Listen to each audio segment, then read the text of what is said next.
पुणे जिल्हा परिषद निवडणुकीचं बिगुल वाजलंय आणि आंबेगाव तालुक्याचं वातावरण तापलेलं आहे। राष्ट्रवादी काँग्रेस पक्षाच्या विरोधात शिंदेंची शिवसेना आणि उद्धव ठाकरेंची शिवसेना, राष्ट्रवादी काँग्रेस पक्ष शरदचंद्रजी पवार हे तीन पक्ष एकत्रित येणार अशी चर्चा आहे आणि त्या चर्चेमुळं तालुक्याचंच नव्हे, जिल्ह्याचंच नव्हे तर राज्याच्या राजकारणात एक मोठी चर्चा सुरू झाली आहे। ही अनोखी युती कशी होते आणि ही अनोखी युती आंबेगाव तालुक्यामध्ये का केली जाते याचा आपण मागोवा घेऊ।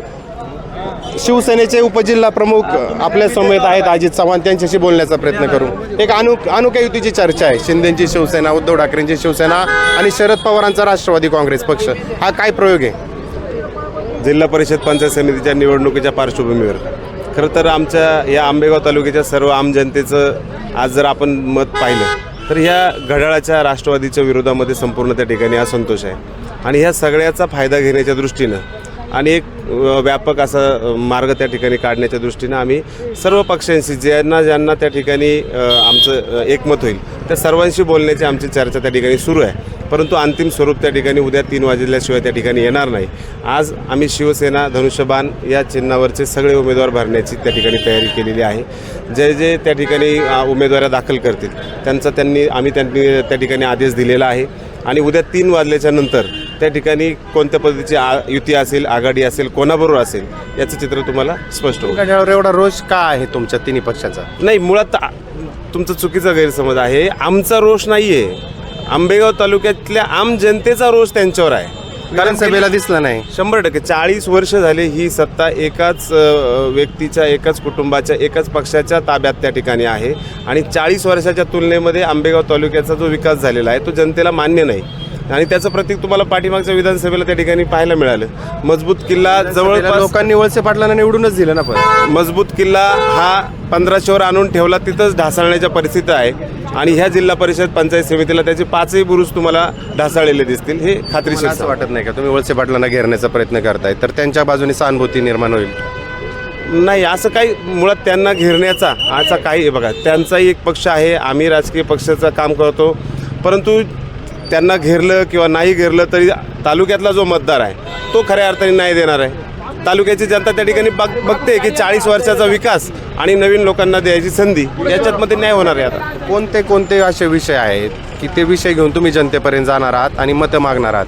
बघा, ह्या आताच्या उद्याच्या फॉर्म भरल्याच्या नंतर तुम्हाला सगळे विषय येणाऱ्या भाषणांच्या दरम्यान आमच्या सभांच्या माध्यमातून निघेल, परंतु सर्वात महत्त्वाचा जो विषय आहे की घराणेशाही, हुकुमशाहीच्या विरोधामध्ये ही निवडणूक निश्चितपणाने असणार आहे। एकाधिकारशाही, सर्व संस्था ताब्यात ठेवणे आणि त्या घराणेशाही पद्धतीने चालवणे जनतेने ताब्यात दिलेत ना त्यांच्या। ठीक आहे ना, त्याच गोष्टीमुळे जनता आज नाराज आहे की त्यांनीच बनवलेले नियम त्यांच्यासाठी मोडले जातात। एक व्यक्ती एक पद हा नियम त्यांनी त्या ठिकाणी बनवला, म्हणजे दुसऱ्याला द्यायचं असलं की तो नियम लागू होतो आणि जेव्हा ते स्वतःच्या कुटुंबामध्ये पद घ्यायची वेळ येते त्यावेळेला मात्र ते नियम बाजूला राहतो। ही जनतेमध्ये चर्चा आहे की हे सगळं जे काय आहे ते त्यांच्या सोयीचं राजकारण त्या ठिकाणी करतायत आणि या सोयीच्या आणि घराणेशाहीच्या राजकारणालाच आंबेगाव तालुक्यातली जनता तुमचे मित्र विष्णू काका हिंगे हे तुमच्या झेडपी गटातून उमेदवार आहेत, तुमच्याच गावचे उमेदवार आहेत, त्यांना तुम्ही कशी मात देणार आहात? मुळात माझे ते मित्र नाही आहेत, पहिली गोष्ट ते आमच्या एका पिढीचं अंतर आहे। ते आमच्या गावचे नेते मार्गदर्शक आहेत, मार्गदर्शक आहेत, ते आमच्या गावचे नेते आहेत, ते राष्ट्रवादी काँग्रेस पक्षाचे तालुका अध्यक्ष आहेत आणि गेले अनेक वर्ष ते राजकारणामध्ये सक्रिय आहेत। त्यामुळं ते जरी त्या ठिकाणी उभे असले तरी मी शिवसेनेचा उपजिल्हा प्रमुख या नात्यानं माझ्या जिल्हा परिषद गटामध्ये जो आमचा उमेदवार आहे शिवसेना चिन्हावर जो उभा राहील, मी त्याचंच काम त्या ठिकाणी करणार आहे आणि काम करायचा विषय नाही, त्यांना मात देणं सोपं आहे का? बघा, त्यांच्या बाबतीत देखील हाच नियम त्या ठिकाणी लागू होतोय की राष्ट्रवादी काँग्रेस पक्षानं कृषी उत्पन्न बाजार समितीच्या वेळेला ज्यावेळेला उमेदवाऱ्या दिल्या त्यावेळेला हाच निकष लावला आणि तालुका अध्यक्षांनीच त्या ठिकाणी जाहीरपणानं आपल्या माध्यमातून सांगितलेलं होतं की एक व्यक्तीला एकच पद मिळेल। आज काका त्या ठिकाणी उभे राहत आहेत, त्यांच्याकडे आज कात्रज दूध संघाचं गेले 30, 35, 40 वर्षाचं पद आहे आणि असं असताना ते आज पुन्हा एकदा उमेदवारी दाखल करतायत। त्यामुळं कदाचित आम्हाला शिवसेनेला फार त्या ठिकाणी काही करावं लागेल असं वाटत नाही, कारण राष्ट्रवादीच्या घड्याळाच्या कार्यकर्त्यांमध्येच प्रचंड त्या संदर्भामध्ये असंतोष आहे, त्यांच्यामध्ये नाराजी आहे। खाजगीमध्ये अनेक कार्यकर्ते त्या ठिकाणी भेटून आम्हाला सांगतायत की ही गोष्ट आम्हाला मान्य नाही आहे। त्यामुळं त्यांच्या बाबतीमध्ये आम्हाला फार काही करावं लागेल असं मला तरी वाटत नाही. शिवसेनेच्या उमेदवारांची रणनीती काय असेल निवडणुकीमध्ये घड्याळाच्या किंवा राष्ट्रवादी काँग्रेसच्या उमेदवारांच्या विरोधात प्रचार करताना? हा प्रचार करत असताना आंबेगाव तालुक्यामध्ये जे काही विकासात्मक मुद्दे ज्या ठिकाणी आहेत, जे काही ठिकाणी विकास झाला नाही, काही ठिकाणी विकास होत नाही आहे, गेले अनेक वर्ष सत्तेत असतानासुद्धा काही लोकांची आपण कामं करू शकत नाही, या मुद्द्यावरती ही निवडणूक त्या ठिकाणी आंबेगाव तालुक्यातील आम जनता आणि सर्वपक्षीय आघाडी त्या ठिकाणी मिळून या निमित्ताने लढणार आहे. दोन्ही शिवसेना एकत्र होत आहेत, अशी अनोखी युती कशी काय होती आंबेगावमध्ये? सध्या हे फक्त मीडियामध्ये चर्चा चालते. प्रत्यक्षात त्या संदर्भामधल्या ज्या काही घोषणा आहेत त्या संदर्भामध्ये आमच्यापर्यंत तर काही अधिकृत अजून माहिती नाही. तर तुम्ही सर्व जागांवर उमेदवार का नाही दिले? सर्व जागांवर शिवसेना उमेदवार देत आहे. 5 जिल्हा परिषद गट आहे तुमचे. 5 जिल्हा परिषद गटात कोण कोण उमेदवार आहेत? उद्या 3 वाजेपर्यंत उमेदवारी दाखल करण्यासाठी वेळ आहे आणि आपल्याला कल्पना आहे की सगळ्या जागांवर शिवसेनेने उमेदवार त्या ठिकाणी तुल्यबळ उभे केलेले आहेत आणि उमेदवार उभे केल्यानंतर त्या ठिकाणी निश्चितपणे त्या संदर्भातला जो काही निर्णय आहे तो वरिष्ठशी सल्लामसलत करून आम्ही सगळेजण घेणार आहोत. तुमची लढाई नक्की केव्हा कोणाशी? आमची लढाई थेट राष्ट्रवादीशी आहे, घड्याळाशी आमची लढाई आहे. सर्वसामान्य जनतेच्या मनामध्ये जे स्वप्न आहे की आंबेगाव आणि पुणे जिल्हा परिषदेवर भगवा फडकवायचा आहे आणि घड्याळाची जी मक्तेदारी आहे ती संपुष्टात आणायची आहे. कारण जे पाहिजे ते सगळं मलाच पाहिजे अशा प्रकारची वृत्ती राष्ट्रवादी काँग्रेस पक्षाची आणि घड्याळाची राहिलेली आहे.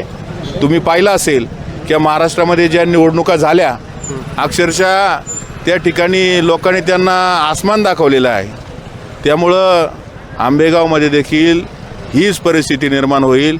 आज तुम्हाला माहिती आहे आज आंबेगाव शिरूर विधानसभामध्ये काय घडामोडी घडल्यात. ज्यांनी तुमच्या विजयासाठी जीवाचं रान केलं तो एकही माणूस तुमच्याबरोबर आज नाही आहे. याला कारण फक्त तुम्ही आहात. कोण नाही? आम्ही बघितलं की मागच्या विधानसभा निवडणुकीच्या वेळी तुमच्या विजयासाठी शिवसैनिकांनी जीवाचं रान केलं आणि तुम्ही विजय झाल्यानंतर आम्ही त्या ठिकाणी तुमचा आभार मानण्यासाठी तुमचा सत्कार करण्यासाठी ज्यावेळेला त्या सभागृहामध्ये गेलो आमच्याकडं पाहण्याचं देखील तुम्ही हे दाखवलं नाही.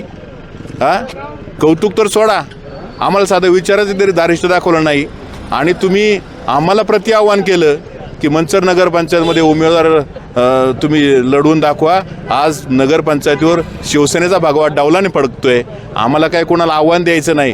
हे आव्हान सर्वसामान्य जनतेने आता त्यांचं मनावर घेतलेलं आहे आणि आंबेगाव आणि पुणे जिल्हा परिषदेवर त्या ठिकाणी भगवा फडकवणारच आहोत अशा प्रकारचा चंग सर्वांनी बांधलेला आहे. हे आहे आंबेगावचं राजकारण आणि वातावरण आपण पाहू शकताय. घड्याळ विरुद्ध इतर सर्व पक्ष अशीच लढाई होईल. आज सुरुवात आहे, मतदानापर्यंत अनेक रंगतदार घडामोडी घडतील हे मात्र नक्की. व्हिडिओ जर्नलिस्ट राजू देवडेसह संदीप खळे, घोडेगाव. फेसबुकला आमचे पेज लाईक करा आणि आमचा युट्यूब चॅनेल सबस्क्राईब करा. वास्तव मराठी.